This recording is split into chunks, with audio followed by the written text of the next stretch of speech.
자, 지금 천대엽이라는 법원행정처장이 대통령 구속 취소를 두고 검찰한테 즉시 항고하라는 검찰 지휘를 내서 지금 전국적인 화제가 되고 있죠. 난 진짜 어쩌다가 우리나라 사법부가 이렇게 개꼴이 돼가지고 병신들이 우후죽순 튀어나온지 모르겠는데, 아니 대법관이면 대법관이지 지가 뭔데 검찰한테 이래라 저래라요. 에? 검찰도 오죽 빼박이면 대통령 석방 지휘를 했겠냐고. 형집행정지도 즉시 항고하면 위헌인데 수사권 없는 건 공수처나 검찰이나 매한가지 아니에요. 근데 수사권도 없는 공수처한테 사건을 넘겨받은 검찰이 수사권도 없이 대통령 구속을 연장하겠다고 즉시 항고를 한다? 그럼 이게 나 한 대 더 때려달라고 대가리 들이미는 짓이지 이게 무슨 의미가 있냐고. 그리고 이렇게 개겼다가 법원에서 기각당하고 위헌 판결 나면 그 망신 천대엽이 당할 거요? 하나부터 열까지 검찰총장이 당해야 되는 개쪽인데 왜 천대엽이 나서서 검찰한테 하라 마라 연병이냐고. 그리고 대통령 구속기간도 그래. 여지까지는 검찰이 날짜로 계산해도 별 무리가 없었죠. 왜? 사건 대부분 다 며칠 만에 구속 기소가 되는 사건들인데 대통령처럼 열흘이내 33시간이나 하면서 따질 일이 뭐가 있었겠어. 그래서 나도 처음에 검찰 마음 이해한다 그랬잖아. 생전 안 해본 계산인데 방심하다 허를 찔렸으니 검찰 입장에서도 이게 억울할 만하죠. 근데 어떡해. 문서에 몇 시 몇 분이라고 다 찍혀있는데 33시간을 3일로 툭 쳐가지고 그것도 구속 만기 날짜 꽉 채워가지고 갖고 오면 판사 입장에서는 이거 방어권 생각 안 할 수가 있어요? 피의자 인권보호 방어권 보장을 위해서라도 검찰이 먼저 챙겼어야 되는 일 아니오. 그리고 제가 또 천대엽을 보면서 기가 막혔던 게 뭐냐면, 여러분 법원 행정처장이 검찰 지휘하는 자리예요. 사법행정 관리 감독하는 게 법원 행정처장 자리 아니야. 그리고 천대엽 소속이 어디예요? 대법원 소속이죠. 그럼 검찰 소속은 어디예요? 법무부 소속이라고. 그래서 여러분들 추미애랑 당시 윤석열 검찰총장이랑 넌 내 부하다, 난 너 같은 년 상관으로 둔 적 없다 하면서 둘이 싸운 거 기억 안 나?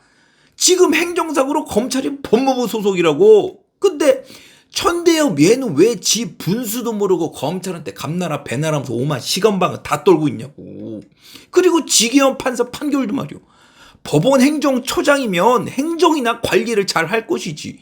지가 뭔데 또 남의 판사 판결문에 침을 뱉어. 에? 이렇게 할 거면 판사 독립성이 왜 필요하고 대법관들이 왜 필요해. 그냥 이재명 하나 꼭대기 앉혀놓고 마음에 안 드는 분들 운동장에 불러다가 북한 마냥 그냥 공개 처형하라니까. 지가 아무리 대가리 속에 빨치산이라 그래도 그렇지 막말로 한국에서 대법관 아무나 하는 거예요? 지금 전국에 14명 있는 게 한국 대법관 숫자요. 그러면 조희대 대법원장 이하 다른 대법관들은 무슨 재판이든 지 마음에 들어서 입을 닥치고 있겠냐고. 다들 분수를 하니까 검찰 의사결정 존중해주고 동료 판사의 독립성을 인정해주는 거 아니요. 조희대 대법원장인들 뭐 문영배 꼴보기 좋아서 입 다물고 있겠어요? 입 다물고 있는 게 판사의 독립성을 보장해주는 행위니까 다들 그렇게 하고 있는 거라고. 그런데 천대엽 얘는 뭐예요? 얘는 뭔데 이렇게 애새끼가 시건방 져가지고 대법관 씩이나 달고 있으면서 지 주둥아리 하나 관리를 못하냐고. 그러니 이걸 보고 오늘 준평이 뭐라 그래요? 문재인이 공수처 만들어서 수사 시스템을 삐꾸로 만들더니 이젠 사법 시스템까지 등신대게 생겼다고 한탄을 하고 있죠. 법원행정처장이 법관의 재판을 비판하고 검찰을 수사 지휘하는 전대미문의 해괴한 사건이 벌어지고 있네요. 얼마나 검찰총장이 우습게 보이면 법원행정처장이 수사 지휘하는 그런 말을 할까요? 얼마나 동료 법관이 우습게 보이면 재판 독립도 침해하는 그런 말을 할까요? 검찰을 법무부 산하에서 아예 대법관 산하 기관으로 이관해야겠네요. 법원 행정처장은 법원의 사법행정을 감독하는 자리이지 법관의 재판을 감독하는 자리는 아닐진데 참 어이없는 일들이 계속 벌어지고 있네요. 이 사람도 혹시 이념 법관 출신 아닌가요? 그래서 저도 진짜 얘 뭐야 하면서 천대엽 백그라운드를 좀 찾아봤어. 그랬더니 뭐 아니냐 달라. 딱 검색하자마자 김명수가 제청하고 문재인이 임명했다는데 얘 그럼 뭐냐고. 그냥 판사가 아니라 또 다른 문영배, 이미선, 정계선, 마은혁 같이 양심 좆도 없는 민주당 똘만이란 얘기 아니야. 그리고 얘 꼴을 봐. 이제 막 환갑 지난 게 뭐가 그렇게 나이를 처먹었다고 백발을 하고 다녀. 여러분 제가 좌익형 구별한 법 가르쳐드린 적 있죠. 이게 좌익형이라고 무조건 좌파가 되는 게 아니고 우익형이라고 우파가 되는 게 아니오. 김부겸처럼 우파형 인간이면서도 민주당에서 노는 놈이 있는가 하면 한동훈처럼 완전 좌익형 인간이면서 국민의힘에서 노는 놈들이 세고 셌다고. 그러면 제가 여지까지 봐온 좌익형 인간의 특징이 뭐냐? 첫 번째로는 천대엽처럼 애들이 염색을 하네. 그리고 막 대자연을 찾으면서 화학제품 거부하고 뭐 뻑하면 친환경 찾으면서 비건 놀이하고 채식하고 막 그런다고. 그래서 이런 좌익형 인간의 특징을 싹 정리하잖아? 일단 자연주의를 추구한답시고 염색을 안 하고 수염을 기르고 머리를 안 자르고 개량 한복을 입고 다녀. 그리고 꼴에 또 화학제품 안 쓴다는 것들이 콘돔은 전나게 쓰면서 또 미혼은 안 먹으려고 그래.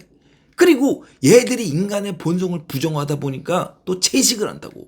그래서 내 주변에 염색을 안 하거나 조미료를 안 쓴다거나 수염을 기르고 머리를 안 자르면서 한복을 입는다? 100% 좌익형 인간이요. 그런데 이 좌익형 인간들의 또 대표적인 특징이 뭐냐? 애들이 기본적으로 시건방지고 반골 기질이 있어서 지 잘났다고 하면서 위아래 좌우 경계가 없이 항상 개기고 다녀. 그래서 천대엽 같은 애들이 어디 꼭대기에 올라가면 위아래 없이 지 잘났다면서 참견하고 침뱉고 연병을 떠는 거라고. 그런데 우리 뭐 멍청해서 이러고 있는 거요? 우리 조상들은 나보다 멍청해서 나라를 뺏겼고 우리 선배들은 나보다 머리가 나빠서 사회를 이렇게 만들어놨어? 그게 아니잖아요. 그런데 천대엽 같은 애들은 이걸 보고 어떻게 생각하느냐? 애들이 머리가 좀만 좋으면 시건방에 하늘을 찔러서 선배고 지랄이고 다 때려치고 지가 잘났다고 막 나대. 그리고 지가 개혁을 한답시고 여기 때려부시고 저기 때려부시는데 그 결과는 어때요? 우리가 문재인 5년 내내 이 시건방진 좌파 애들이 나라 때려부시는 거 다들 봤잖아. 그리고 그 결과 우리가 뼈저리게 느끼면서 아직도 문재인이 싼똥을 못 치워서 공수처가 수사권이 있네 없네 하면서 우리가 지금 그 애를 다 먹고 있다고. 그리고 이런 모든 변수를 감안해서 천대엽을 보시라고요. 애가 머리만 좋지 진짜 환갑 넘어서도 하는 짓 보면 철없는 좌파가 따로 없죠. 그런데 이런 애를 누가 대법관으로 시켰다? 네, 그렇습니다. 좌파 김명수가 제청을 했고 김일성주의자 문재인이 임명을 했다. 이러니 지금 문영배, 이미선, 정계선, 정정비, 마은혁은 제대로 됐겠냐고요. 하나같이 양심 없는 문재인, 김명수의 헌법재판소 버전이다 이거죠.